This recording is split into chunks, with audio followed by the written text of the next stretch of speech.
all educators with a passion for teaching and a health for faith. Get ready for a transformative journey with the Educators with Oil podcast, where host Ronette Branham is dedicated to helping teachers become better through biblical strategies. Welcome back to Educators with Oil podcast, where purpose meets the classroom and the oil flows. I'm your hostess, Ronette Branham. And before we get started, I want to remind you about two powerful resources for educators. The first is the Educators with Oil Journal, available on Amazon.com, a space for Christian educators to reflect, grow spiritually, and stay aligned with their calling. So don't forget about that journal. You can get that on Amazon.com as we speak. And the second is I want you to mark your calendars for March 7th, 2006 for a full day of professional development workshops for educators with oil, for educators who identify as Christians. This is going to be an experience similar to the all-day professional development workshops that we have with our school districts, but with dynamic faith-based keynote speakers and workshop facilitators. So mark your calendars for March 7th, 2026. I am so excited for that day. We have, when I say major players, we have major players. We have, we have keynote is Dr. Jacinth Joyce. She is an awesome keynote speaker for educators. She travels the globe speaking to educators. Then we have two keynotes. We have Brad Butler, same thing, travels the globe speaking, and they have agreed, and I'm so excited. Not to mention that, but they have agreed to partner with me, so it won't just be an Educators with Oil summit. It's going to be us three joining together. Now we have again Dr. Akia Keith. You know, she does the same thing. We have major players coming to facilitate workshops, all-day workshops. You get to choose out of 4 for 3 different sessions, and I am so excited about that. So remember to mark your calendars. I'm saying put that in your calendar now. Do not forget, March 7th, 2026. You're going to see more information to come. So now we're going to talk about math. Parents often tell me they want to help their children succeed in math, but they feel unprepared. I remember before I started teaching 2nd grade and my granddaughter was in 2nd grade, I couldn't help her with her math. It didn't make sense. And I've been a teacher for a long time, but I didn't teach the way they were teaching math. So sometimes they feel unprepared, especially with the new math approaches. You know, it's probably better than the old math, but it's the new math. By 9th grade, we know 64% of students opt out of math-related subjects because they find it too hard or too boring. And on top of that, pandemic disrupted, caused serious drops in performance. So how do we change this story? To help us unpack this today, I'm joined by Jaliyla Fraser, founder and CEO of Fraser's Mathematics Solution. Jaliyla is a highly qualified math educator, textbook editor, curriculum developer, professor, and innovator who's making math culturally relevant and engaging for today's learners. So we're going to welcome Jaliyla to the stage. Hello, how are you? Hi. I'm so glad you're here today. This is a subject that, like I said, we try to steer away from. I love math, but a lot of people have a hard time. Like it's something that we try to steer away from. So would you mind telling us a little bit about yourself before we get started? Sure. And again, thank you for having me. I'm so excited to be here. And just, one, congrats on all of your partnerships for your conference. I'm excited to hear all of the amazing speakers and, just the growth season. So, yeah. I would just, I guess, to segue into who I am and what I do, I guess, number one, I'm a math lover of mathematics. And because of that, my love of math has allowed me to be in spaces to make sure that we close the gap for students, whether we're closing the gap for students' interests in mathematics, whether we're closing the gap for student achievement in mathematics, and also equitable practices. So I've been in the space for about 15 years in various capacities as a high school math and physics teacher, as a math professor, a curriculum writer, as the inaugural member of computer science initiative in New Jersey, and in various capacities, just being able to see where the spaces are, where the gaps are, and just make more better lived experiences for our students in math. I run my own company now, Fraser's Mathematics Solutions, and we provide professional development for all stakeholders. And when I say all, I mean all. And that's our parents, that's our administration, our math teachers, our math coaches, and our families. And we work with school systems, educational organizations, so that they can see themselves and feel good about, supporting students in mathematics. Oh, you said a lot right there. Yeah. That is, when you say all stakeholders, we need to understand math, love math. Like, we try to get people to love reading. We're like, you engulf yourself in this reading, and then math sometimes it takes the back seat. But when the parents are on board with what's happening in the homework, you have something there. Because I tried, I'll never forget the break apart method. I mean, I teach it now. Like, it's just easy. My granddaughter had it. Well, how did you choose these two numbers? I didn't understand it. It didn't I couldn't help her. She was only 7. Let me show you how to do this, because my way, I didn't get it. And then it didn't work for her when the teacher wanted her to do it this way, So you learn it my way, and she'll teach you this way, and we will have it. But yeah, it's something. So what let's start with what so many parents are feeling. Why is math such a struggle? Why is it, besides what I just said? Like, why? So what I hear from parents is the reason why they believe it's such a struggle. One is what you said. It's different from the way they learned it, right? So even when they know 5 plus 7 is 12, and they can tell their child a new word for, if we have any parents on it with automaticity, like you can automatically know 5 plus 7 is 12. But the only reason you know it with automaticity is because you've learned it through your own process, right? Our students now are required to build conceptual understanding around why 5 plus 7 is 12.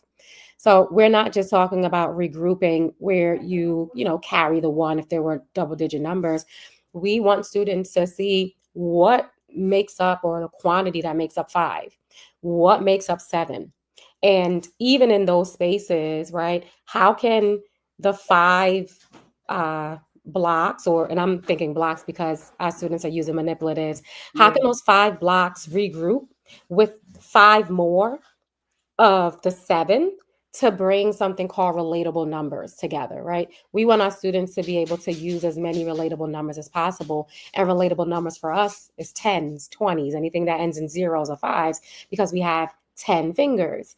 So there's just this push towards students being able to like pull things and look under the layer a little better. And it drives us to be more critical thinkers. That's the end goal. It's to make our brain stretch and work. That is the end goal. We are trying to create a society of critical thinkers, and we do recognize that our parents, the reason why it worked so well was because the types of roles and jobs and careers that they were getting into only required our parents to be able to be efficient with mathematics. That was, without having to break things apart the way I asked. But now we have to look under the hood. I mean, look at AI. AI is doing all of these things for us. So we have to be able to make sure that we can dig into problems with a more conceptual lens. Yeah, that's why I love the way some programs that we had a few since I've been teaching 2nd grade. And some of them I love because I didn't understand. I understood because they told us, like to carry the 1. We understood that the 1 from the 4, if it's 14 or something. But now how they break it down, why you're doing what you're doing, it's amazing to me that we learn math. Like, we actually understood it and could rotely count, like rotely add and subtract and multiply. Because I know we understood. Maybe it's just because I see it broken down now, how you can move numbers, like use the base 10. So it's just amazing. Like maybe because I love math, I love it because math is always 1 + 1 is always 2. You know, like, so maybe that could be why I love it. But once our parents understand what we're doing, it's just it's going to help everybody. It's going to help every single family member because we can show our children what they're doing and why. So I like that you took this as a position, as a career. This is just fantastic to me. Right. One of the things with the families, well, with families that we work with, we don't work directly with individual families. We started that way when we started offering services to provide support.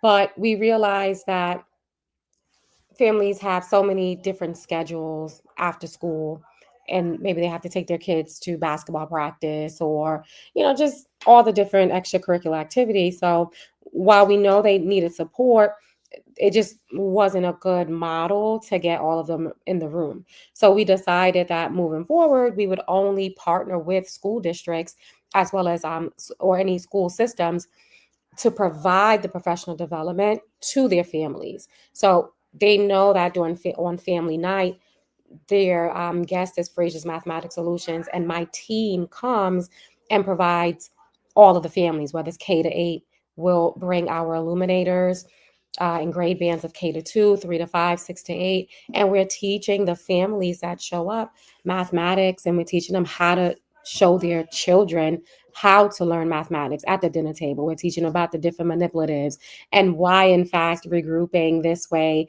is more palatable for their child. And they're my favorite stakeholders to work with because for some reason they think we're showing them magic, like, oh, that's how you do it. So there's like an appreciation, just like a shared level of like we see each other and we know what you need, and them saying thank you for seeing us and providing us like the tools that they've needed. So yeah. Oh, I love that. And then my wheels start turning. I remember we had math night at another school that I worked at, and my grandkids, they would had a math and literacy night, and every station was math related.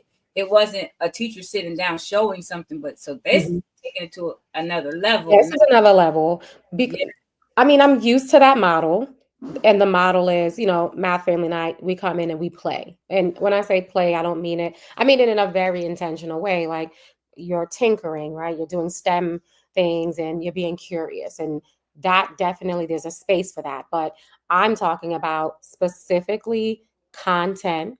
We are literally breaking down what is addition and subtraction for K to 2, what is multiplication and division for grades 3 to 5, and how we show parents to make it make sense for their child. So we're teaching them mathematics through and through. Like this is a whole lesson, but we're going to bring them from start to finish together so that there can be some aha moments, and we leave them with their own, takeaways. And also for our families that speak Spanish and Haitian Creole, we have translators on staff to come and support them with that as well. So it's like they're learning some math. I'm loving this. You hear this, Shanae? Shanae is on here. She's a math tutor, and she has her home business as well. Oh, nice. Hi, Shanae.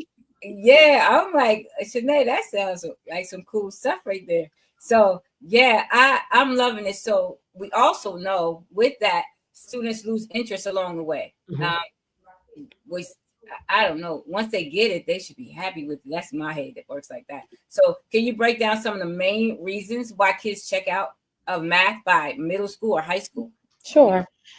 I think we also need to layer it with like kids lose interest in a lot of things along the way. And I think sometimes we put mathematics under a magnifying glass in a way that may just be a little biased. So I want to layer that first. But secondly, there is a subset of students that do lose interest in mathematics. And yes, for various reasons. Sometimes it's just not cool for them anymore. They just don't like it. It's cool. They're gravitating to more science or English. But for other students, it could very well be the experience that they have. Maybe their teacher at the time didn't allow them to feel seen, um, and made them just feel small. I know that happened to me when I was in college, but luckily I still love math. I just didn't like how they taught math. Um, when it came to losing interest, it could be just the math is getting way more complex and how they are receiving the information or how they are being taught. They're not being able to see like the full arc of it and getting multiple ways to enter the problem. So they may just like give up. And it could also just be messaging, right? The messaging that they hear from people in their family or people around them, like, hey, I wasn't ever really good at math anyway. Or, um, it's like an era of being able to opt out of something hard when we are born to do difficult things. So you might see them just saying, all right, whatever. It's not as serious for me to really figure out something that is, more complex. And those are some of my top three reasons why Yeah. I believe students lose interest in mathematics. Yeah, I remember when I was coming up, people would say you don't even use this. And now it's crazy because now I'm explaining to students, yes, you're going to use this. You're Yeah. going to use algebra and everything going to the grocery store. But when I was in high school and middle school, people were like, you're never going to use this stuff. Why do I need to know this, right? And that's not even true. Whoever told us that lied because we need it.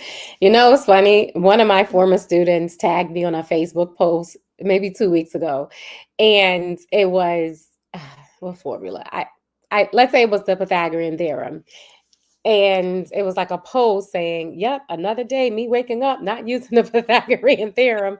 And one of my students said, "See, Miss Fraser, I told you I didn't need it," and it tickled me so much because I understand where they're coming from when they say, when am I ever going to use this? Right.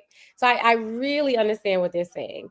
Simultaneously, um, we are relegating mathematics to the place of every single thing that we learn is what we're going to use in life. And we're not, again, giving the same weight to all other subjects or all other content areas because poetry, we're not using that every day in right, but you learn. Right, we learn about haikus, but when was the last time you wrote a haiku? So we have to really like dig deep and stop trying to like scapegoat the math topic. But there is one thing that I can say you will use all the time is you will use the mind mapping that mathematics allows you to create in your brain when you're solving complex things. It is the one thing that allows me to get through like it's solution based, period. And you have to be like you have to persevere, you have to be curious, and mathematics allows that space. So your brain isn't looking at math as this end all be all. It's looking like, okay, here's a problem, let me solve it. And then when you experience like real life problems in life where you have to negotiate something with your boss, your brain is picking up those signals, those neurons as here's a problem, how do we fix it? So we're training our brain to be strong, and that's what math does for us. So for all of our math educators out there, if you ever need a reason to support your students or to just let them know like, hey, when am I ever going to use this, there's other uses than that one-to-one relationship. And yes, you do see math everywhere. Like there's the end to it. You do see Yeah. math. I think our issue is when we say we use linear equations or we see linear equations in the real world, we as educators, we don't help our students connect like this linear equation matches or models this phenomena that's happening in the real world. So if I don't know, talking about projectile motion, and we're talking about quadratic functions, but we're seeing a roller coaster, or like someone shooting a gun. Like, are we actually saying that this is projectile motion? Like, are we saying that this is a quadratic function?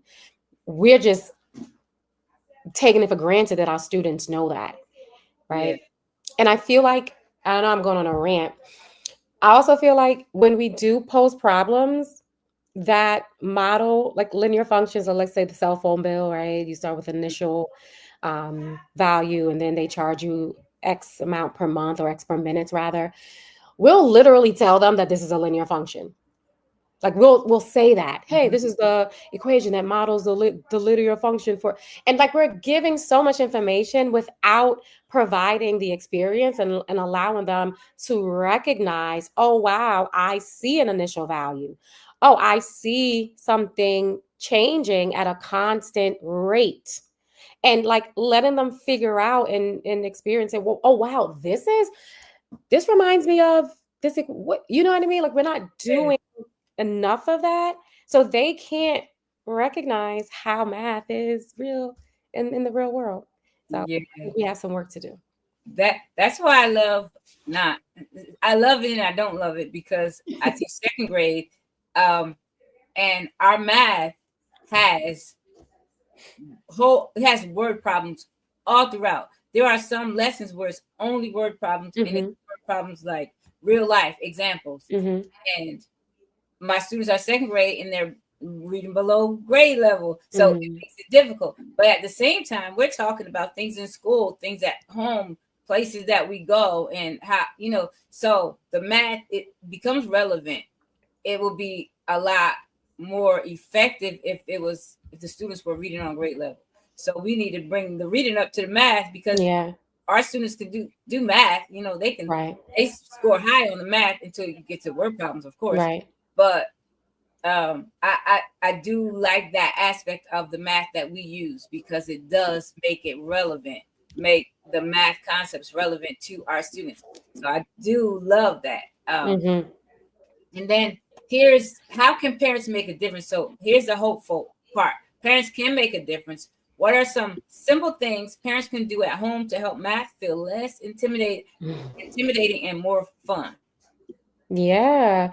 Let's start off with mindset work first. Mindset work and messaging and how we speak about math around our children is the first thing. So being more affirmative with our language versus like having deficit language. So instead of saying things like, I wasn't really that good at math, right? You can have a shared understanding with them, like, hey, let's do this together. Let's figure it out together. Okay. And that just leads to more growth mindsets. We want our students to believe that although we did not do as well, math is not something that's like passed down like genes, and all of a sudden you don't really have an aptitude for it, but then your daughter doesn't either. Like, it doesn't work that way, Yeah. right? So why are we affirming those things to our students and passing that down? So one, it starts with mindset work, being able to change and reframe and rephrase the things that we say. Number two is being able to play or engage with like little math, I want to say games, but just like habits of mind. For example, you're driving and you're seeing license plates. As a parent, you can say, hey, everyone, let's spot license plates that have patterns of even numbers, right? Depending on the age. So what's happening is, one, it becomes gamified. Two, your children is looking their brain, they're looking at so many different things and processing information at a faster rate, so it's making your brain smarter, period.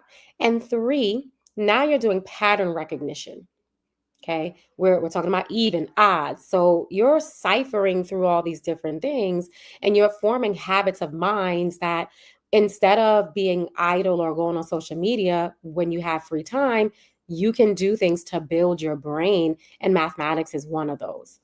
Another habit of mind is when you're putting away the groceries, like, are you counting how many eggs do you see in the carton?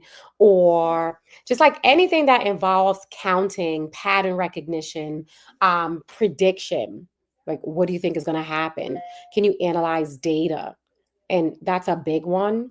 I do want to talk about that just, on a separate aside, but being in a home with your child and creating, again, habits of mind and allowing them to just think numbers and talk numbers without it being so homework style would be really helpful. And then lastly, tip number 3 is when you are working with your child and you're helping them with homework and so forth, put them in a mind space of, hey, we're here to do work, we're here to do something together, and you have these bookends about when you're going to work and how you're going to work. And do you have your manipulatives bucket with you? Do you have your pencils with you? And now we're about to work on these problems together. And when you're working on these problems, you're asking them clear questions. What is this problem about? What is this problem telling you? What do you need to find out? Is there any missing information? What's your favorite part? What part of this don't you know? Like, you're asking questions to your child instead of leading them to the answer. We don't want you to lead them. So those would be my 3 tips. Oh, I'm excited. That you just got me excited for school. We start in a couple weeks. And because sometimes I do too much. I'm like leading, or, instead of letting them, I had to learn a lot last year where I had to back up and let the students take charge of their learning. And so this is a great tip for every educator, every parent, anybody who's helping a student with learning math, and instead of just giving them the answer, or I don't know, let them figure it out, let them guess, let them use educated guesses, let them get it wrong and see why it's wrong. So I'm just excited about this. Make me want to have a math class after school. Like, I like this. Yeah, we have to. Yeah. You need to come to Trenton. Yes. You need to come. Listen, my team is on standby. All we need is an invite. And I know we had a math program, I don't know what it was after school, because we had reading and math. Math was like a morning thing, a morning tutoring program that we had in the morning. I don't know what program they used. Did they use our math that we work with currently? But the way you're teaching it, that would be beneficial. So, like, even if we don't use a particular, it doesn't matter what program you use, but if you teach it a particular way where you let the students take ownership, I'm loving this. Like, I'm excited about math now. Yeah, I mean, listen, and this is just, podcast style. So I'm giving you these little nuggets, but we get very busy and intentional about, who's in front of our students and how we support families. So yeah, we have a lot of tips for you all. So you already gave us about Fraser's Mathematics Solutions. You gave us a lot of information, and I'm taking this and running with it. I don't know who I need to talk to in our school, because I don't know if it's too late or not. I do know there are grants available for us to bring somebody in. I know that happens. I don't know what's happening now with the government, but I'm going to bring this to my principal, because we do have tutoring in the morning. Like, and how does that work? Or for a PD day. Like, I love this. We have whole professional development workshop days, like I said about the podcast summit, not the podcast summit, the Educators with Oil Summit. And we do have days where all day is professional development. So right. So that's the place. Bless you. That's the space that we play in. So I do want to parse out that although our tips are how to support students, our audience that we serve, it's not students. We serve the stakeholders that support students. So again, we work directly with school systems and school districts to work with the admin team, so principals and assistant principals, to show them how to have effective walkthroughs or evaluations and give real feedback to their math educators. We work with math coaches in the building to show them how to coach. So we have our Fraser's Mathematics effective math coaching cycle. So we train them on our coaching cycle, our 6-step cycle, and show them how to really bring teachers into a new level of growth and greatness through a cycle. We work directly with math teachers. That's our sweet spot, right? That's where content experts live. And we literally do professional development and job embedded coaching for math teachers. So if you need a teacher to change from point A to point B in 3 months, that's who you call Fraser's Math Solutions. It's not PD days where the whole school is learning something. We work directly with teachers at a time. And then finally, what we talked about, the families, that's the family component where we'll come in the evening and support families. So while everything directly impacts the students, our goal is to support the educators and families in the students' lives. Yeah, that's perfect. I like that you did it that way, because a student can learn, then they go to the next teacher, then what? A student can learn how to, their mindset is different, ready for and open for new concepts, and they get to the next teacher and it's like they're stifled. So this is perfect. Yeah. I am excited, and you don't even go to my school, so I'm excited about this whole program. Yeah.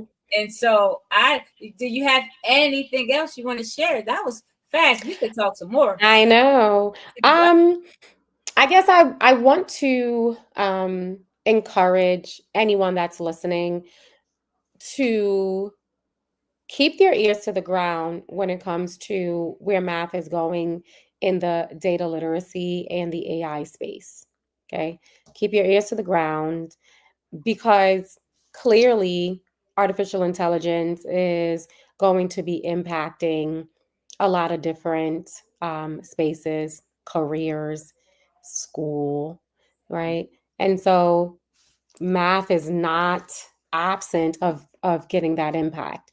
So how are we thinking about what AI is going to do for either our subjects, our standards, and also data literacy? What are we thinking about when we really need to really process data and be critical thinkers? Because that's where our world is living. Everything that we are doing now, when you leave off this podcast, I know you're going to go check your YouTube data and analytics, right? Mm-hmm. And you're going to see, hey, who was on, what time were they on?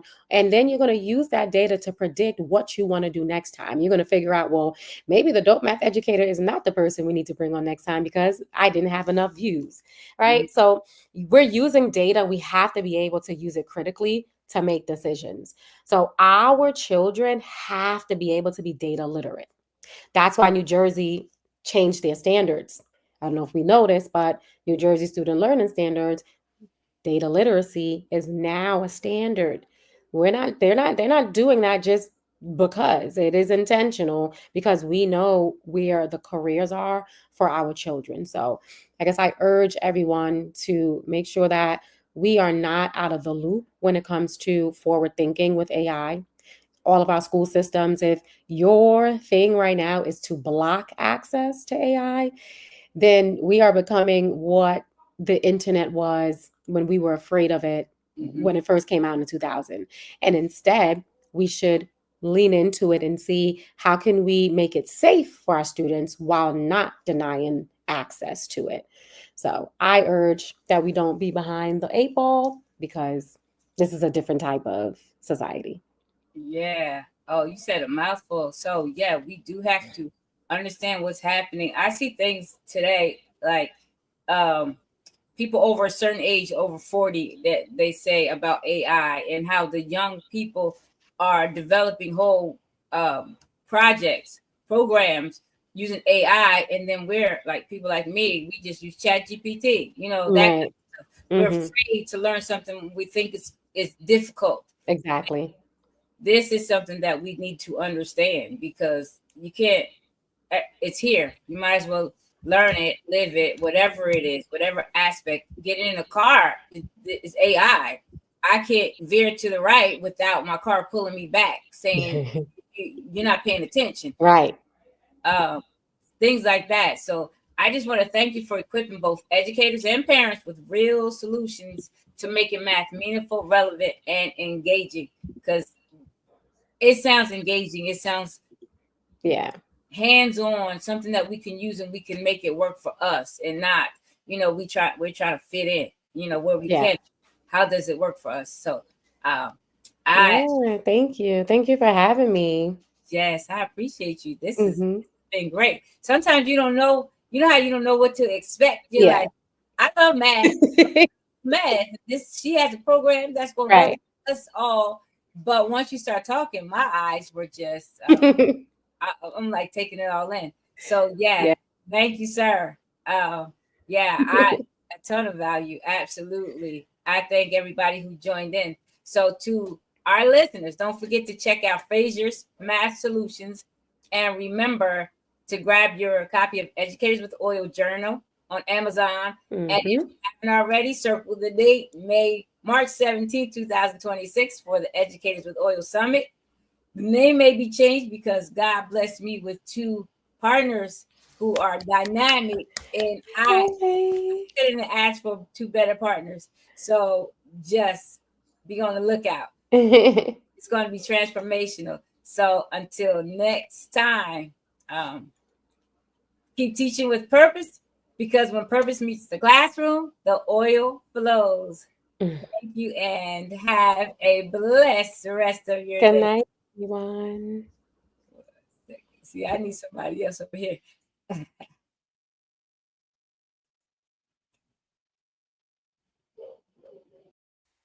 Subscribe to Educators with Oil podcast on your preferred platform and join Ronette on this mission to empower teachers through the wisdom of the Bible.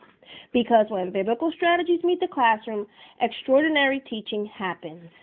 Educators, let's shine a light on our classrooms. See you on Educators with Oil podcast, where teaching and faith unite.